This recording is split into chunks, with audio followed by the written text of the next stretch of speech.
el tema. El tema de hoy se llama Financiando tu sueño. ¿Okay? Espero que ya todas puedan observar la presentación.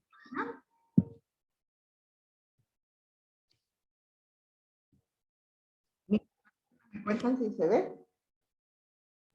Sí, se ve. Perfecto, gracias. Bueno, vamos a comenzar hablando del tema del financiamiento. ¿Y qué es lo que queremos hablar? Bueno, lo primero, ¿para qué necesitamos una inversión o un financiamiento?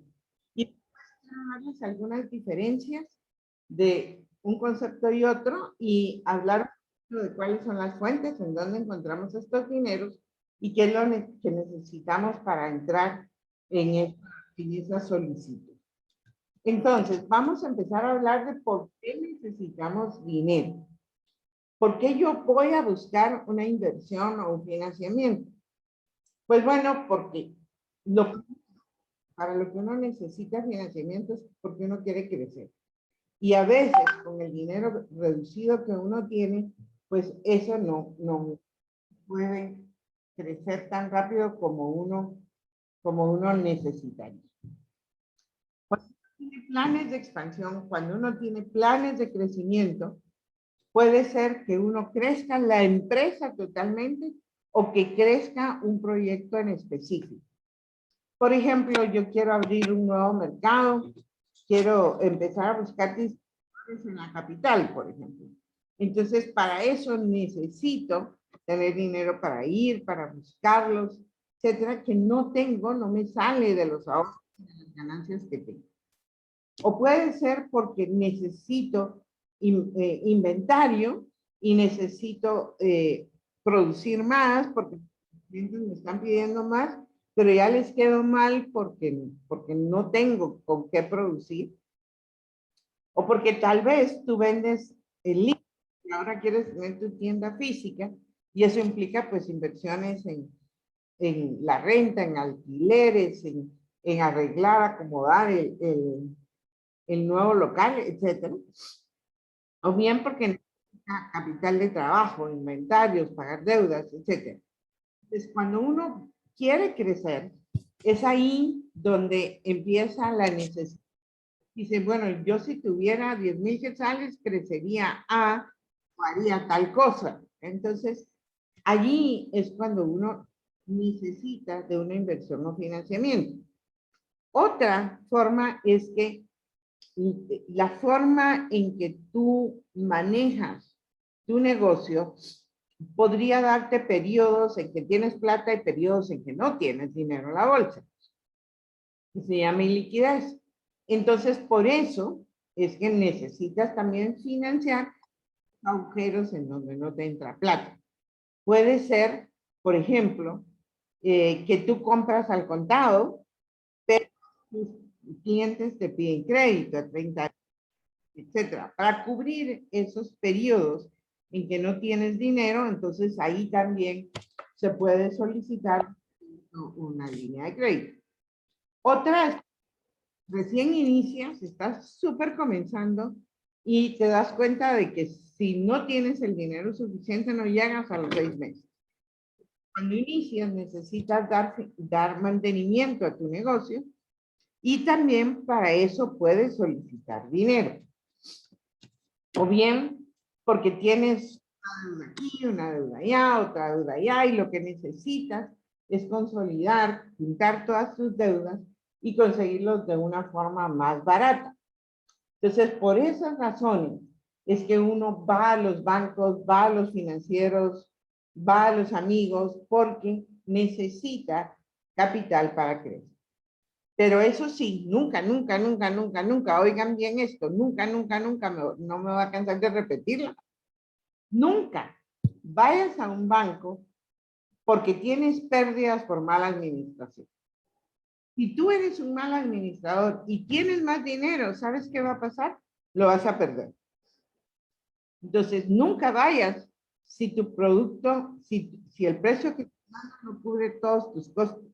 Ahí tienes que mejorar muchísimo. No vayas si tienes ya pérdidas anteriores de otros proyectos que no funcionaron. Ve a pedir para este negocio sano, a este negocio pensando que tiene deudas, pero que sus deudas son justificadas por la administración. ¿Sí? Entonces, por favor, nunca vayan al banco a tratar de resolver problemas de mala administración, porque eso sí es una segura causa de fracaso. ¿Ok? Entonces, vamos a ver a dónde puedes ir a conseguir dinero. Bueno, puedes andar buscando dinero de diferentes formas. La primera que debes de saber es que hay personas que nos hacen donaciones. La donación es cuando alguien te regala el dinero para lo que necesites y no te pregunta mucho. Cree en ti, cree que persona que es buenísima para llevar a cabo el negocio. O sea, cuando hay una donación, seguramente es porque hay mucha confianza en ti. Esa donación generalmente se llama capital semilla. ¿Por qué razón? Porque tú no devuelves el dinero, das cuenta de los resultados, les cuentas en qué lo invertiste, qué estás haciendo, etcétera, pero no tienes que devolver ese dinero. Por eso es una donación. Un ejemplo de eso es lo que AWE va a hacer. O sea, AWE va a donar, va a entregarles cerca de 8,000 quetzales para que ustedes lo inviertan en su negocio. Les va a hacer algunas preguntas, por supuesto. Ustedes van a tener que rendir cuentas de ese dinero, pero no lo tienen que devolver. Lo pueden utilizar de la forma que ustedes quieran y digan según su plan de negocio. Esa es la primera fuente. La segunda es el financiamiento deuda. El financiamiento deuda es cuando alguien te acompaña una parte del camino de tu negocio, pero uno, tienes que devolver, ahí dice el diseño, perdón, es el dinero prestado, y pagas por ese dinero una cantidad, que es el costo, como veíamos la semana. Entonces, la deuda o financiamiento no es mala, es muy buena si te la dan, porque te ayuda a crecer, pero tienes que manejar muy concretamente porque manejas tu negocio en un periodo, 6 meses, un año en que estás con el banco y tienes que ser muy ajustada, entonces necesitas una mejor administración. Y la inversión es cuando quieres un socio. Es como que encuentras a alguien con quien compartir el resto de la vida del negocio. Cuando tienes un socio es alguien que trabaja contigo todo el tiempo, hasta que el negocio tiene éxito o fracaso. Allí no tienes que devolver el dinero, pero lo que sí es que cuando hay utilidades las compartes y cuando hay pérdidas las compartes. ¿Ok? Entonces la inversión en la sociedad es un socio.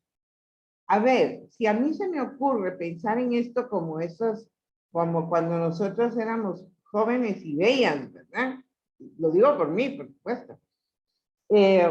Cuando uno anda como en el mercado buscando novio, esas miraditas, etcétera, es como que fueran las donaciones.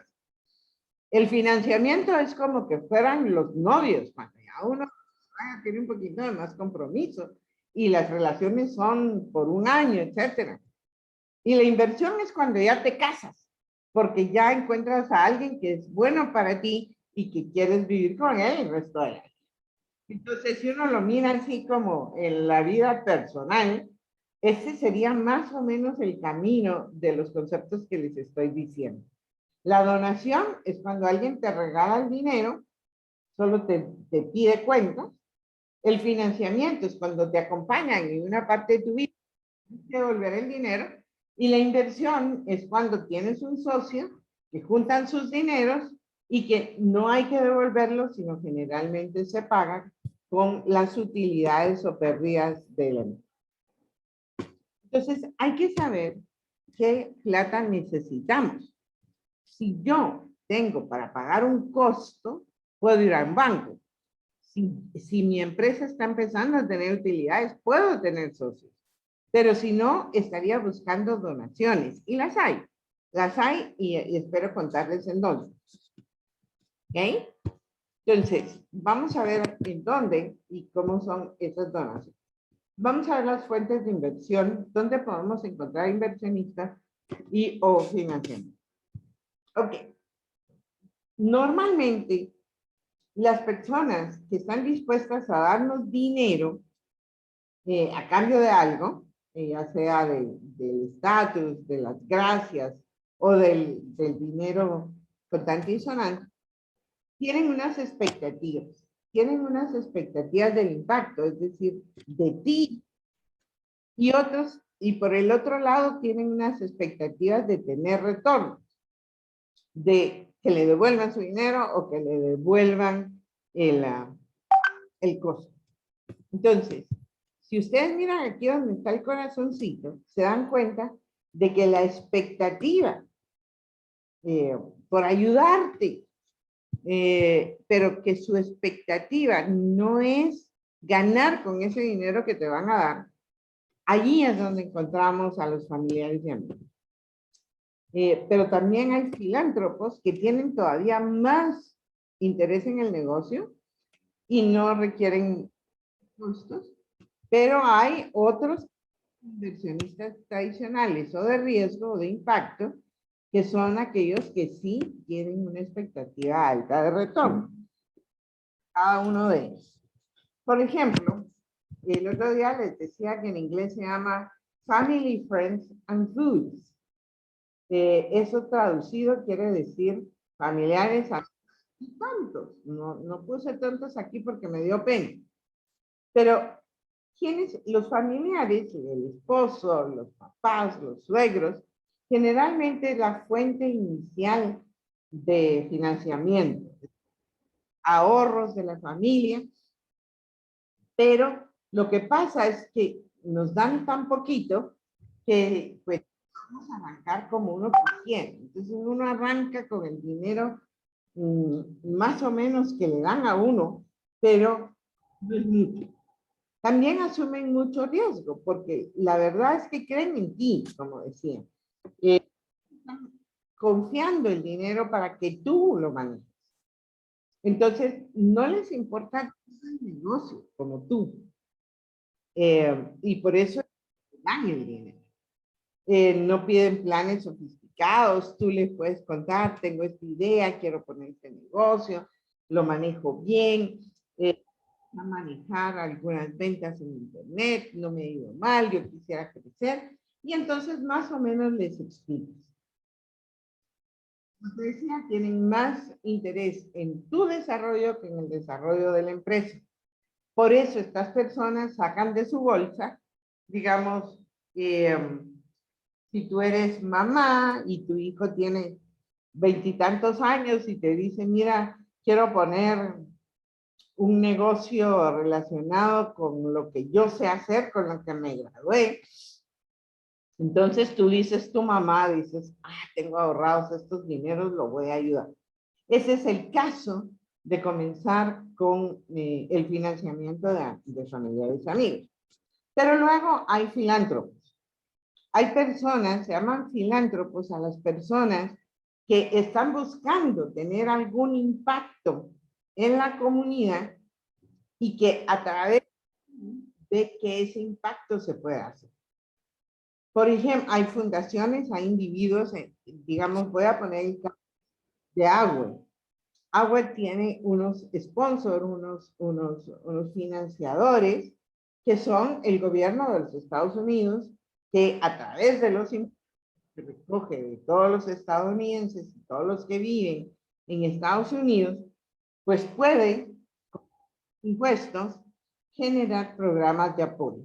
Y dice, bueno, lo voy a poner en Guatemala, porque me interesa que en Guatemala funcionen mejor las cosas. Y creo que poniéndolo al servicio de las mujeres emprendedoras de Shela, de Mula, de Livingston, de todos los lugares en donde estamos, vamos a mejorar la economía local.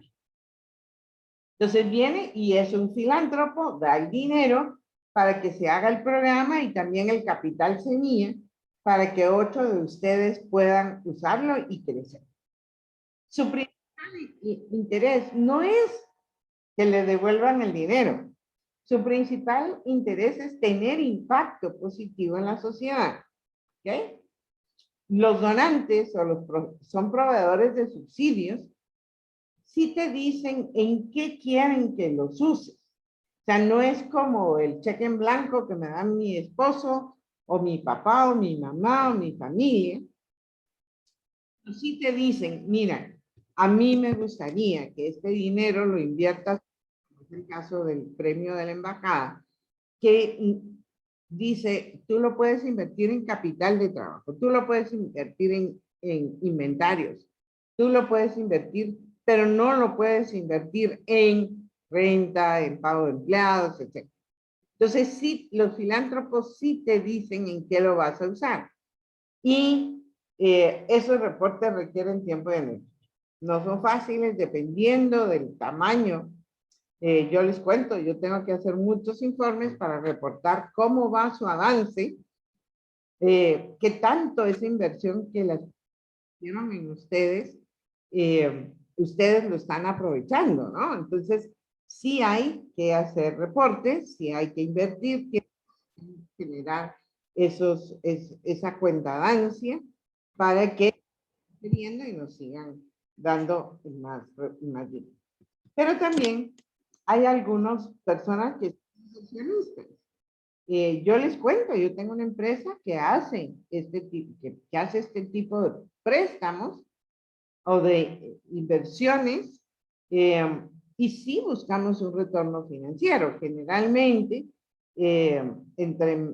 digamos, uno da el dinero y estas personas al final de un cierto tiempo, tal vez pasan 6 meses, ya cuando tienen un dinero de vuelta, entonces me pagan el costo. Sí buscamos retornos más altos que la banca, porque si no, pues pondríamos nuestro dinero a dormir en el banco. Sí estamos buscando que me den retornos más allá, es la tasa bancaria. Y no les interesa más que ese retorno financiero. Y hay otros, que es mi categoría en particular, que sí buscamos un impacto, nos asociamos con alguien y al final del ejercicio vemos si hubo utilidades y también vemos qué impacto está teniendo en la comunidad. Por ejemplo, son empresas que les interesa muchísimo temas sociales como la nutrición, como la educación, les interesa muchísimo. O sea, yo diría tal vez que ahorita que la vi entrar a Osmara, que estuvo desde muy tempranito, pero seguramente tiene mala conexión. Osmara tiene una empresa que hace cereales, una empresa comunitaria que hace cereales. En esas empresas, yo creo que habrían varios inversionistas que están buscando cómo mejorar la nutrición y también la educación, y para lo cual la empresa de Osmara es buenísima para poder recibir algo de dinero para que pueda crecer y tener más impacto en el lugar en el donde está. Entonces, los inversionistas de impacto andamos buscando, sí, retornos financieros, por supuesto, pero también andamos buscando impacto en las comunidades. Entonces, esos son los 4 tipos de inversionistas. Recuérdense que estos inversionistas nos dan el dinero, pero no nos están pidiendo que se los devolvamos de la misma forma que ellos nos lo dieron. A veces no lo tenemos que devolver, a veces nos ganamos un premio, a veces tenemos estos inversionistas y con el giro del negocio y si hay utilidades, ese dinero se va repagando, pero no hay que devolver el capital. Cosa que no sucede así cuando vamos a buscar deuda. Cuando vamos a buscar deuda, sí, o crédito, o préstamo, sí vamos a tener que devolver el dinero de alguna forma. Entonces, ¿quiénes son los que nos dan crédito, que nos dan dinero que debemos devolver? Bueno, hay algunas ONGs que están hablando de créditos comunitarios, que están hablando de bancos comunales, por ejemplo, en donde llegan y nos prestan una cantidad muy chiquitita y nos la dan para que nosotros la usemos, la repaguemos entre nosotros, etc. No sé si alguna conocen la metodología de bancos comunales, pero si tienen algún interés, podemos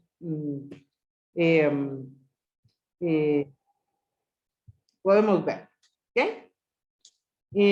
Para las personas que están pidiéndome contactos, ¿cómo puedo dar contactos? Porque ya van a ver un poquito las condiciones. ¿Ok? El otro factor interesante, muy interesante, son las cooperativas. Las cooperativas también son unos organismos bastante flexibles que nos pueden generar, nos pueden dar préstamos. Sí tienen sus requisitos, por ejemplo, el hecho de que no le dan dinero a alguien que no se asocia a la cooperativa. Cooperativista le dan préstamos, si no, no. Gracias a Dios, asociarse a ellos es muy fácil. También hay bancos, son entidades financieras autorizadas y reguladas, y también hay lo que se conoce como financieras. No quise poner aquí que también hay agiotistas, usureros, porque los hay, en donde nos pueden dar dinero a cambio de prendas, por ejemplo. También los hay, pero no voy a hablar de ellos en este momento, ¿ok? Esa ya es para una situación súper desesperada, que espero que no tengamos muchas. Recuérdense que el dinero es para crecer, para manejar mejor el negocio, no para pagar deudas, ¿ok? ¿Qué tipo de productos puedo yo encontrar? Bueno, puedo encontrar el banco comunal. El banco comunal llega una organización, por ejemplo, Finca, por ejemplo, Génesis antes. Seguramente ustedes tienen en la cabeza esos nombres. Y llegan a la comunidad y les dice, bueno, ustedes 5, si quieren tener crédito, ustedes 5 lo pueden tener, ustedes se juntan y ustedes son solidariamente responsables. Si está Ligia, Mirna y Misa en el grupo, Ligia, si Mirna y Misa no pagan, Ligia va a pagar. Son solidarias entre sí, ¿ok? Nosotros nos dan el dinero y no nos piden que paguemos el costo.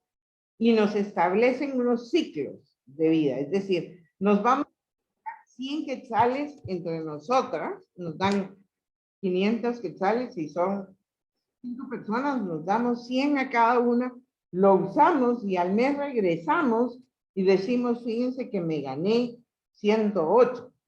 Entonces lo volvemos a poner y mis 108 más los 108 de las demás hacen que ya no sean 500 quetzales, sino que sean 540. Entonces, los bancos comunales van generando un ahorro que después se convierte también en capital del banco comunal. Y el banco es nosotras sí. Entonces, es muy flexible. El microcrédito también lo dan las otras, también lo dan algunas financieras, también lo dan algunos bancos como Banrural, en donde la cantidad es pequeña. Me la dan casi que si yo soy cuentaviente, si yo tengo en el banco, como en la cooperativa, yo tengo dinero, dicen, bueno, esta señora tiene 5,000 quetzales ahorrados, le vamos a dar lo que tiene ahorrado porque ya el ahorro constituye una garantía para ellos, porque está en esa misma institución. Está el crédito fiduciario, que es un poco más grande, pero que está respaldado por otras personas, no por mi crédito, no por mi ahorro, sino porque hay otras personas que dicen que yo soy buena paga y que ellos están dispuestos a pagar si yo no pago, con sus bienes personales. Eso se llama un crédito fiduciario. Y también hay créditos hipotecarios, que son créditos que están respaldados, que tienen una garantía hipotecaria muy sólida, para lo cual, digamos, en el caso de no pagar, la garantía es que ese bien respalda la deuda. Ojo con esto, porque he visto fraudes, no fraudes, porque la verdad es que los bancos no hacen fraude, bueno, algunos sí, pero lo que pasa es que pierden sus propiedades porque no se han fijado qué tanto tengo que pagar, y los intereses se me acumulan y me va mal, y he visto personas perder sus activos. Las cooperativas en general, todas las cooperativas, para la pregunta que me hace Marcela, todas las cooperativas están reguladas. Te voy a contar, en este momento, si me permites, voy a cambiar de Filmina. ¿Cómo saber si estas organizaciones son buenas? Bueno, hay organizaciones que están reguladas y hay otras que no están reguladas. ¿Qué significa esto de reguladas? Las cooperativas y los bancos están reguladas, todas. Por eso es que en su mayoría cooperativas mantienen unos indicadores que son muy buenos. ¿Quién las supervisa? En el caso de las cooperativas, la supervisa el Instituto Nacional de Cooperativas, en INACOP, que es la que dice: usted no se puede gastar todo el dinero que tiene. Usted tiene que tener unos ahorros, y usted puede dar solamente una porción de esos ahorros en préstamo. Usted tiene que prestarle a personas que tengan estos requisitos. O sea, las reguladas, tanto las cooperativas como los bancos, que son supervisados por la Superintendencia Bancaria, nos dicen cómo usar el dinero, y ellos están pidiendo cuentas todos los meses. Les piden estados financieros, resultados, y si hay algún problema, alertan o toman la administración del banco o la cooperativa para que manejándolo bien. Por eso se llaman regulados, porque tienen un supervisor que los está viendo todos los días. Deben cumplir con esas regulaciones. Ahí sí, todos los bancos y todas las cooperativas tienen que cumplir con los reglamentos que fueron aprobados, que están aprobados por ley. Generalmente, cuando hay una entidad regulada, hay protecciones al usuario. Es decir, yo no sé si ustedes se recuerdan o son muy jovencitas, pero hubo algunos bancos que quebraron, entre paréntesis, como el Banco del Comercio, el Banco del Café, y lo que hubo ahí es un fondo que está en la superintendencia, perdón, en el Banco de Guatemala, que se llama el FOPA, que es el Fondo para cubrir al ahorrante. Y entonces, el FOPA pagó a todos los que tenían ahorros y que se perdieron. Ese fondo les pagó una parte, por lo menos, de sus ahorros, creo que eran hasta 2,000 quetzales. Entonces, las reguladas tienen que cumplir estas regulaciones, estas leyes, pero también hay fondos de garantía. Las reguladas pueden tener ahorro y pueden prestar, ¿ok? Están autorizadas para captar recursos, por eso se llama captación, para captar recursos en forma de ahorro y para entregar préstamos. ¿Okay? Las no reguladas, que son las ONGs, las financieras, los usuarios, no tienen supervisión.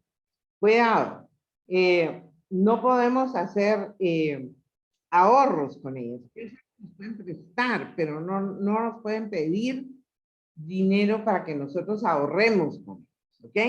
Son bastante flexibles, digamos, un banco comunal da mucha flexibilidad y como nos dice Susi, ella forma parte de un banco y los intereses, los intereses son muy cómodos, porque lo que interesa es generar la disciplina y el primer ahorro para arrancar un negocio. Es como que fuera un cuchubal, pues. Entonces, es muy flexible de manejar. Entre nosotros nos ponemos las reglas, pero si el dinero desaparece, como ya sucedió en algunos bancos, pues no hay pues una garantía de que el dinero nuestro no se ha perdido. ONGs quiere decir fundaciones, quiere decir asociaciones. He visto otro tipo de organizaciones gremiales que se llaman todas, se llaman ONGs. El caso que nos maneja y que nos cuenta Marcela es un poco atípico. Sí, es una corrupción, obviamente, porque realmente esto no evita que haya mafias, pero hacen mafias al sistema, no a nosotros.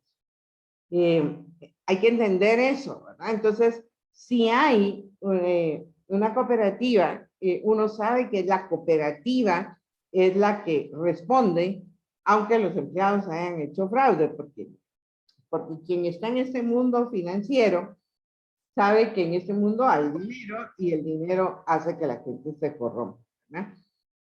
Marcela, no recuerdo el caso que me estás planteando, debo haberlo conocido, pero en general las regulaciones de las cooperativas son muy buenas y de los bancos también, pero eso no ha evitado que hayan fraudes, eso no ha evitado que hayan fraudes, ¿verdad? Así que siempre hay que tener mucho cuidado y hay que investigar y hay que saber con quién se mete uno para que, pues, primero Dios, que el fraude no sea para nosotros. Aquí les tengo una comparación de cuáles son las condiciones de los créditos. Por ejemplo, en un banco comunal nos dan el crédito a varias personas, no es individual, es grupo. Los intereses son muy bajos, como ya nos decía Sus. No piden ninguna garantía. Creen, nos miran y por nuestra linda sonrisa nos dan el dinero. Generalmente sí hacen algún tipo de investigación, pero digamos que el dinero es tan poco que no vale la pena tener un costo muy alto por ello. Entonces, las garantías son nulas. Si hacen alguna cosa de que si vives por mucho tiempo en un lugar, eso garantiza que no te muevas, en fin, si hay algún tipo de investigación, no garantía formal. Los plazos, los ciclos de entrega de préstamo son muy pequeñas.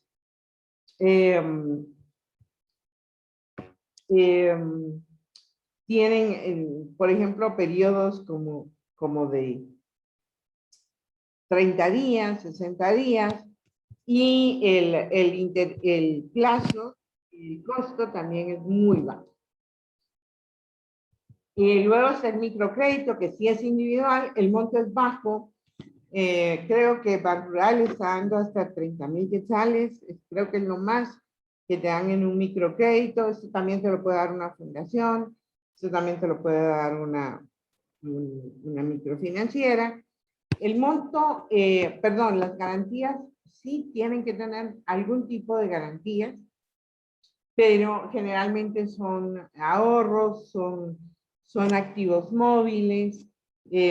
Ahora existe una ley que se llama la regulación de las garantías móviles, que ya te pueden aceptar como garantía la licuadora, la refrigeradora, digamos que algún tipo de este registro puede hacerse, pero la verdad es que no son altas, son bastante fáciles de llevar y no existe como mucho. El plazo también es corto, 6 meses, 1 año máximo, y muy alto. Sí hay que pensar que cuando nos dan el microcrédito, por ejemplo, nos cobran, no está en la tasa, está en que nos cobran la administración, que nos cobran los gastos de estructuración y de escrituración, nos cobran un seguro por si nos morimos y no pagamos. Entonces, ya cuando uno va sumando todos los cobros, que además son anticipados, pues la verdad es que la tasa es bien alta. El crédito fiduciario, decía que es aquel que no lo garantizo yo, sino lo garantizan otras personas, solamente se hacen ¿cómo se llama? A una sola persona. Los montos pueden ser muy altos. Hace unos días mi banco me informó que por buena clienta me dan hasta no sé cuánto, 500,000 en crédito fiduciario. Eso es montos muy altos. Obviamente, reclutadores, es decir, personas que hablen por mí y que si yo no pago, ellos van a pagar. El plazo es de 1 año en adelante y el costo es regulado, puede ser fijo o variable. Normalmente hay que pedir plazo fijo y costo fijo para que uno sepa de qué tamaño van a ser las mensualidades que yo tengo que pagar. La tarjeta de crédito es una forma de crédito fiduciario. También nos piden garantías, el plazo es muy corto porque ahí son 30 días, un plazo de 20 días para pagar. Si yo pago al contado todo lo que debo ese mes, no tiene costo, pero si me paso un día, el costo es muy alto. Llega a ser 7%, lo cual eso duplica normal de crédito. Y el crédito hipotecario, que es normal, los montos son muy altos, o sea, me pueden dar hasta el 70-80% del costo de una propiedad. Y propiedades en bienes raíces generalmente son no móviles y generalmente me piden las escrituras de la casa, etcétera. Son por periodos muy largos. Un crédito hipotecario se puede ofrecer hasta por 20 años. La gente lo que hace normalmente es que utiliza estos créditos para comprar una casa, si ya tiene un terreno. Es probable que el crédito pueda tener un financiamiento de hasta 20 años. La tasa es regulada, por lo tanto tendrá que ser la que nos indiquen que puede ser más o menos un 12% en estos momentos. ¿Ok? Entonces ahí tienen una comparación. Este es un menú para saber qué necesito, a dónde llego, qué hago, con quién lo hago, pero obviamente entre bancos hay diferencias. Entre microfinancieras hay diferencias, hay asociaciones como Fondesol, Fondemicros, está Génesis, estaban rurales, microcréditos. Ustedes tienen que averiguar porque cada uno tiene condiciones muy distintas y es necesario hacer siempre una investigación de costo, condiciones y entonces veamos cuáles son los requisitos. Son 4, finalmente. Claro que cada uno de ellos se desglosa en un montón. Yo voy a hablar de algunos, Jocelyn me va a contar cómo le fue a ella y seguramente me va a contar más cosas, pero digamos, lo primero es que piden, si el crédito no es para ustedes,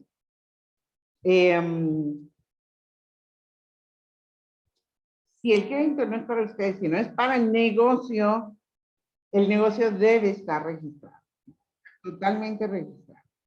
Y en el negocio, recuérdense que estamos pensando en que el dinero no se lo van a dar a ustedes, sino al negocio. negocio, por eso es importante tener el negocio registrado. No me lo van a dar a mí a la hora de que yo lo pague, no me van a ir a mí, sino van a ir a buscar un negocio. Ojo con eso. Si el negocio tiene capacidad de reparto, esa es otra cosa que se mira mucho y se dedica el 100% del tiempo el analista de crédito. El registro de sus garantías, es decir, no pueden ir al banco sin fiadores o no pueden ir a pedir un crédito hipotecario sin propiedades. Tienen que tener las garantías que requieren los bancos y aceptar legalmente las condiciones por lo cual les hacen firmar una escritura de crédito. ¿Okay? Me hicieron una pregunta que quisiera contestarla de una vez. Dice que es un préstamo sobre saldos que le cobren a uno el interés sobre los saldos o tener una cuota nivelada. Pues la verdad es que depende de los tiempos. Es decir, en Guatemala, la verdad es que salvo el COVID, que es una cosa... la economía guatemalteca está bastante controlada. Entonces, uno puede qué va a pasar con el tipo de cambio, qué va a pasar con la economía. Está bastante controlado. Y el Banco de Guatemala y la Superintendencia de Bancos han demostrado que no tienen 100 puntos, pero son uno de los mejores instituciones de este país. Y ellos dicen, ellos son los que van regulando la superintendencia, cuál es la tasa bancaria. Entonces, en tiempos tan estables como lo que tenemos, uno puede meterse a un préstamo con cuotas sobresaltos. ¿Por qué? Porque sabe que esa variación no va a ser tan alta. Sin embargo, cuando la economía es tan volátil, usted puede pagar un año 9% y al año siguiente 25%. O sea, la cuota sobresaltos da mucha incertidumbre sobre la tasa que hay que pagar. La cuota nivelada, lo que es un poquito más cara, porque no me baja con los saldos, pero me da una predictibilidad del tipo de cambio a lo largo de todo el plazo del préstamo. Entonces, digamos, si usted quiere tener certeza, es mucho mejor tener una tasa de cuota nivelada. Pero si no, si no quiere tanto control, y en tiempos como los de ahora, en que la tasa de interés no varía tanto, digamos, la tasa base en este momento en Estados Unidos está casi que en 3 puntos, 3%. Los bancos le suben 2 o 3 puntos, es decir, en Estados Unidos, que es el que rige realmente la economía del mundo, pues está en 6%. Nosotros estamos en 9%. Entonces, por el riesgo país y otro montón de cosas que tal vez no le interesan, digamos que en este momento las tasas son bajas y lo que nos obligan con tasas básicas es que hagamos préstamos, ¿no? Entonces, depende si a usted le gusta tener control, use la tasa nivelada. Eso sí le va a dar predictibilidad. Ok, regreso a los requisitos de los créditos. Una de las cosas en las cuales me voy a centrar hoy y la próxima clase es en 2 elementos. Para demostrar la capacidad de pago, hay solamente dos que hace que los bancos se sientan con mucha, pero mucha confianza. La primera es cuando uno llega con un plan de negocios. ¿Okay? Cuando uno llega a la cooperativa, cuando uno llega al banco y cuando uno llega con un inversionista y le dice, yo necesito tanta plata porque ya hice mis proyecciones y mis objetivos son estos, mi plan de mercadeo es este, mi plan de producción es este. Cuando usted llega con ese documento que hizo en Dream Builder, le van a empezar a creer. ¿Ok? ese documento es el que demuestra que usted tiene un plan en su cabeza, que está claro en su cabeza, que sabe cuánto quiere, cuánto necesita para crecer y está muy clara de cómo crecer. Esa es la primera parte y lo vamos a ver en la clase de la semana entrante. Hoy me voy a centrar en estos otros dos instrumentos que son los que hay que llevar al banco y que le garantizan a usted que usted va a obtener el crédito que va a ser muy buen vista porque demuestra que usted ha hecho su tarea. Y los estados financieros, como me dijeron la semana pasada que les gustan los dibujitos, pues son como que tuviéramos una película de qué es lo que ha pasado con el negocio en un periodo de tiempo. El estado financiero le cuenta a los demás qué fue lo que hicimos en un periodo de tiempo.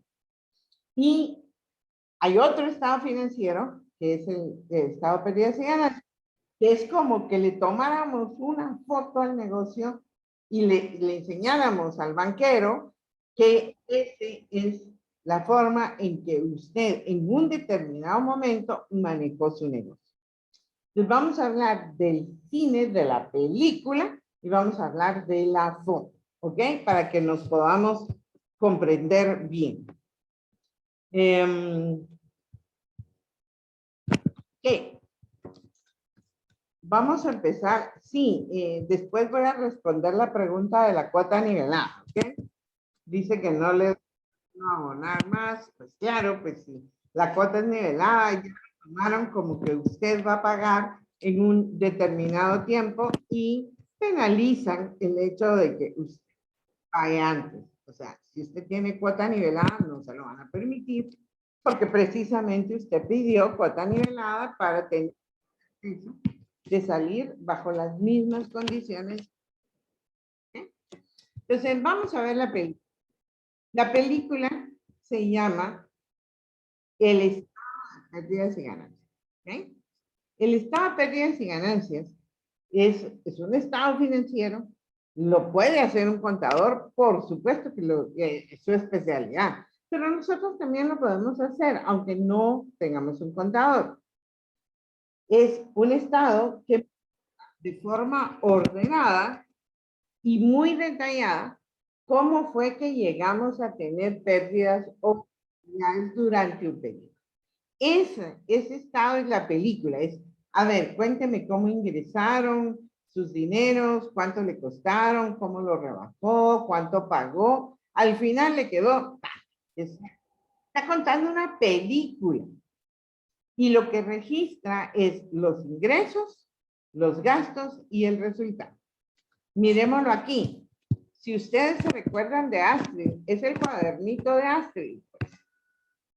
Es un cuaderno donde ustedes comienzan poniendo, a ver, ¿cuánto vendí durante este mes? Recuérdense que es una película y entonces usted lo tiene que ver en un periodo de tiempo y generalmente es en un mes. Entonces, ¿cuánto vendí este mes? La cantidad total de la tarea que me hizo hacer las facilitadoras, de registrar todos mis clientes, mis ventas diarias, etc. Ponen todo lo que vendieron y el monto total de lo que vendí ese mes. Y luego dicen, a ver, pero para haber vendido me gasté esto en comprarlo y revenderlo o en producir mis pasteles, en producir mis gallinas, en la alimentación de las gallinas para vender los huevos, todos esos costos o todo lo que compraron, las verduras, las que tienen café y la que tiene restaurante, todo lo que compró para producir, generalmente el costo de producción, como dijimos, es variable o el costo directo. Y ahí les queda un margen o contribución que es lo que nos sirve, si se recuerdan de la semana pasada, lo que nos servía para sacar nuestro punto de equilibrio. Y a ese margen le quitan, le restan todo lo que gastaron en la camioneta, en la luz, en el internet, en el celular, le quitan todos esos y al final dicen, ah, este mes gané o este mes perdí. Eso es el estado de pérdidas y ganancias. Y eso les da una utilidad antes de pagar el impuesto. Ya vimos que hay que pagar impuestos. Si yo no pago, pues será la utilidad neta. Pero es llevar en un cuadernito todos los meses, al final del mes, o en un Excel, ya vimos que le encantan los Exceles, ustedes pueden poner ingresos menos lo que me gasté, al final, esto es lo que me da de ganancia. Si ustedes tienen uno de estos por cada mes, y ustedes llegan al banco con ellos, les aseguro que le van a brillar los ojos al señor que está del otro lado de la mesa. Ya seguramente ya tienen ganado su parte de su...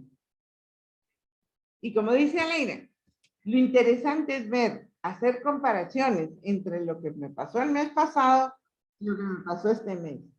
¿Por qué vendí más? ¿Por qué gané más? ¿Por qué gasté más? Esa comparación me ayuda a tomar decisiones y mejorar mi desempeño como dueña del negocio. Entonces, esto me cuenta la película, me dice cómo todos los meses tuve ganancias y cómo gasté y cómo tuve ingresos. Una película, una buena película, ¿ok? De usted. Perdonen, pero cuando me entra el ting de cada una que está ingresando, que hoy tenemos más problemas con el internet. Vamos ahora a ver la foto, no la película, no lo que me cuenta cómo fue que generamos actividad. El balance general es otro estado financiero, se le llama balance de situación, estado patrimonial. Cuando ustedes oigan estas palabras van a saber que se trata del balance. Y lo que refleja es cuál es su posición económica y financiera en la empresa. En un momento determinado, por eso es como que si usted fuera al inventario, fuera allá atrás, allá mi amiga que vende pinturas, se va a la bodega y le toma una foto. Esto es lo que tengo, pero también tengo deuda. Entonces, el estado, el balance general refleja, registra todo lo que es de mi propiedad, todo lo que tengo, que se llaman activos, y todo lo que debo, que se llaman pasivos, y todo el capital inicial que puse, más las utilidades que he tenido en muchos años. Entonces, registra en un momento dado lo que tengo, del dinero que tengo en la bolsa. Registra también todo lo que debo, que seguramente tendré recibos, pagarés, promesas. Y también el capital de la empresa. Si yo lo miro también como que fuera un dibujito, yo lo miro como un libro abierto. Digamos, en ese cuaderno no solo una hoja, sino las dos. En un lado registro todo lo que tengo y en el otro lado registro todo lo que debo. ¿Qué tengo? ¿Qué tengo? ¿Cuáles son los activos que normalmente tengo? Tengo dinero en efectivo, tengo cash.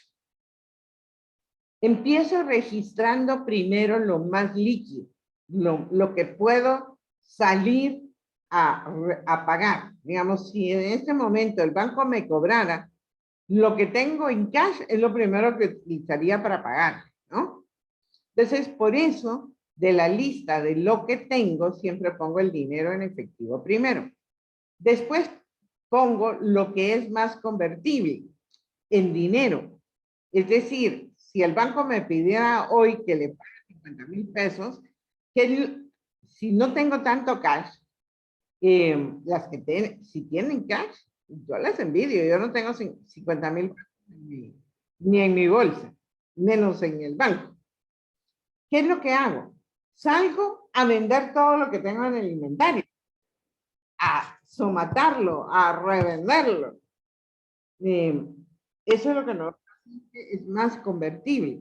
Y luego lo menos convertible. Tengo unos familiares que recientemente sufrieron mucho por el COVID ¿Y qué hicieron? Primero pidieron los préstamos, pudieron pagar al hospital, que ahora las cuentas son millonarias, pagaron al hospital que tenía, luego empezaron a vender sus bienes móviles y por último tuvieron que empezar a vender sus propiedades, porque las propiedades son lo menos convertibles. Entonces uno pone el cash, los inventarios y por último las propiedades. Eso es lo que yo tengo. ¿Ok? Y del otro lado pongo lo que yo debo. ¿Qué es lo que yo debo? Bueno, que debo a los proveedores y luego tengo a la gente que le tengo que pagar inmediatamente y luego los que tengo de más largo plazo. Por ejemplo, se ponen las cuentas por pagar, generalmente son las de muy corto plazo, y las deudas de largo plazo son las que ya tenemos con un banco y las que pasan de un año de cobertura. Entonces, esos son los pasivos. Luego, tengo lo que se llama patrimonio, que es también algo que le debo al negocio. La gente dice que es lo que tengo del negocio. No, el negocio me debe a mí, pero es algo que necesitamos poner para balancear lo que tengo y lo que debo, que es lo que originalmente puse para el negocio. Yo les invito a pensar en esto, porque yo conozco muy pocas personas, pero muy pocas personas que se recuerdan cuánto tienen su negocio. Si yo les preguntara cuánto han metido en su negocio desde que lo comenzaron, encontraría que muy pocas personas me pueden decir cuánto es. ¿Por qué? Porque vamos metiendo en el negocio de a poco y de a poquito y muchas veces y luego entonces al final no sabemos cómo fue. Y como las utilidades de los años anteriores tampoco las registro, no sé cuánto fueron, agarro de eso y lo sigo usando para el negocio. Esta parte que se llama patrimonio, esto que tengo aquí abajo, es enteramente útil, utilísimo. Necesitamos que ustedes entiendan claramente esta parte. Esta parte es todo lo que ustedes han puesto en el negocio. Hay que hacer un recuento. Hay que enseñarle al banco que ustedes han invertido en ese negocio, aunque sea su primer crédito, ¿ok? Entonces, es muy importante que revisen esa cantidad, porque posiblemente los bancos les van a dar más o menos el 50% de lo que ustedes han invertido ahí. Tengo una pregunta que me encanta. El banco me ofrece 17,600 quetzales. ¿De dónde cree esa persona que le ofreció los 17,600 quetzales? Pues obviamente lo sacó de ver sus estados de ahorros o de ver el patrimonio, de saber cuánto hay. Recuérdense que seguramente se me hace esta pregunta, se lo ofrecieron a usted, Mercy, a usted persona, no a usted negocio. Entonces piense bien eso, piense si a usted le conviene meter 17,600 como patrimonio a la empresa, ¿ok? Porque es un crédito personal, es un microcrédito, no es para el negocio, es para usted. Y dice, mire, me ofrecen 3% mensual. Ups, qué caro. Eso significa que el crédito tiene 36% de interés al año. Eso es carísimo. Cuando usted puede ir al banco a obtener 12, 15%, eso es muy caro. Y luego le dicen que se lo van a dar por 24 meses, pero solo va a pagar los meses que lo utilice. Mentira, Max. Piense bien, vaya bien viendo que se lo están ofreciendo para que usted lo use en un negocio cuando usted puede encontrar capital, esta parte de aquí del patrimonio, mucho más barato. Visa Cuotas también es un crédito muy caro, pero no tan caro como esos créditos revolventes. Como les contaba, La tarjeta de crédito tiene cuotas entre 25 y 27%, mientras que el crédito que le están ofreciendo a Marcia tiene un valor de 36%, es decir, que en 2 años ellos ya se pagaron todo su capital. Ojo, si paga uno puntual, no hay manera de que el capital sea muy alto, pero si se atrasa, se lo... Regreso al patrimonio.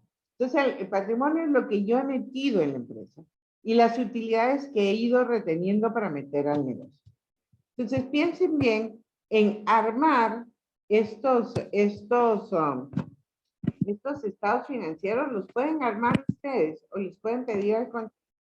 Si ya tienen contador, si están en un régimen general, entonces ustedes deberían de pedirle a los contadores que mes a mes les entreguen estados financieros.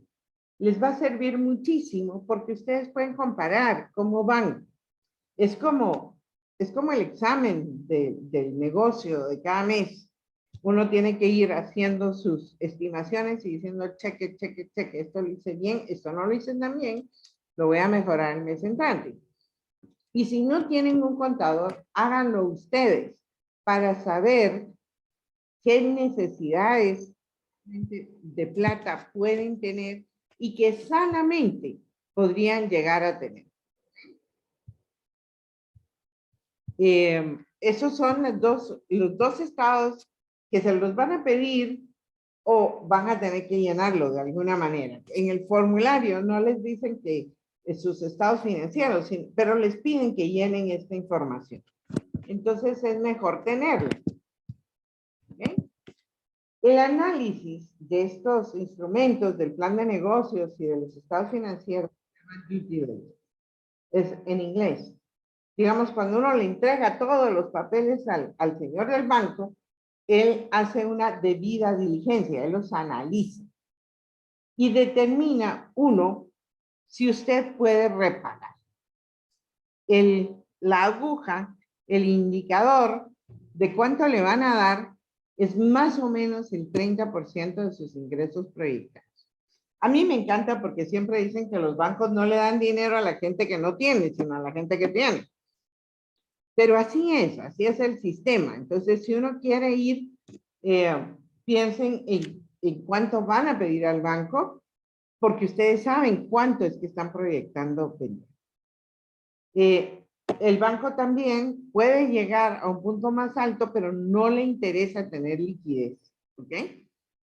Si ustedes van a perder la posibilidad de manejar bien su negocio, hasta ahí dice el banco. No le puedo dar más de 10,000, no le puedo dar más de 15,000, porque si le doy más, usted me va a tener que pagar unas cuotas más grandes que no va a poder pagar. ¿Ok? Y un tema que para mí es crítico. Recuerden que las entidades financieras no quieren quedarse con sus garantías. Si usted tiene una casa, el banco desgraciado no quiere quedarse con su casa. No, él quiere que usted le pague algo que usted ofreció pagarle. Entonces, no andan tras las garantías, andan a través del repago. Entonces, uno tiene que ser muy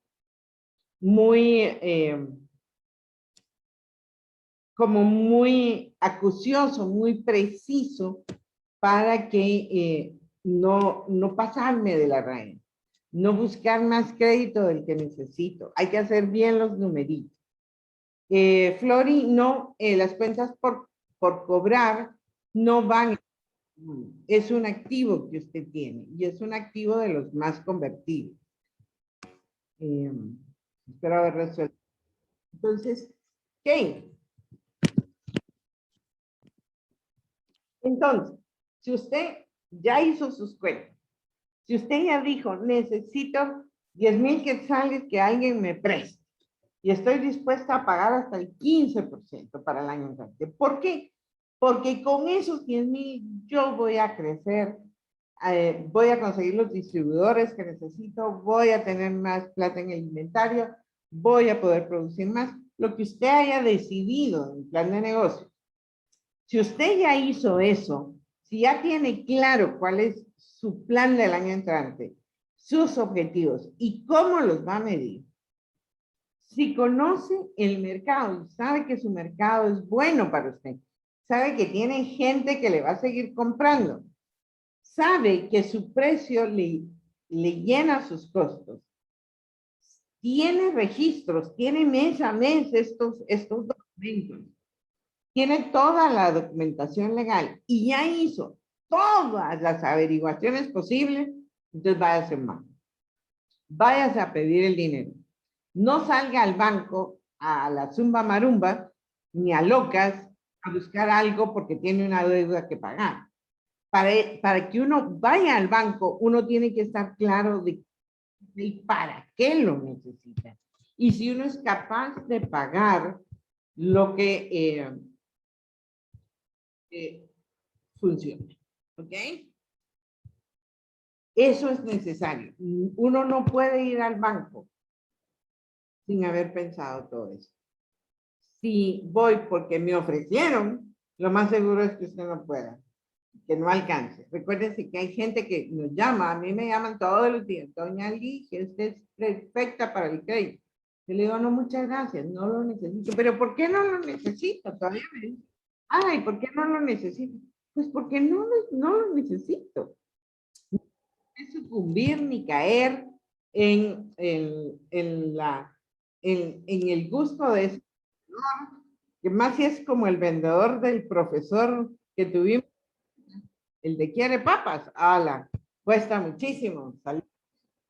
Pero yo no voy a ir a pedir un crédito porque me lo están ofreciendo, sino porque lo necesito para algo que yo estoy buscando crecer. Entonces, no caigan en esas trampas y no busquen cómo mejorar su vida o empeorarla sin haber hecho el análisis requerido. Ok, pregunta.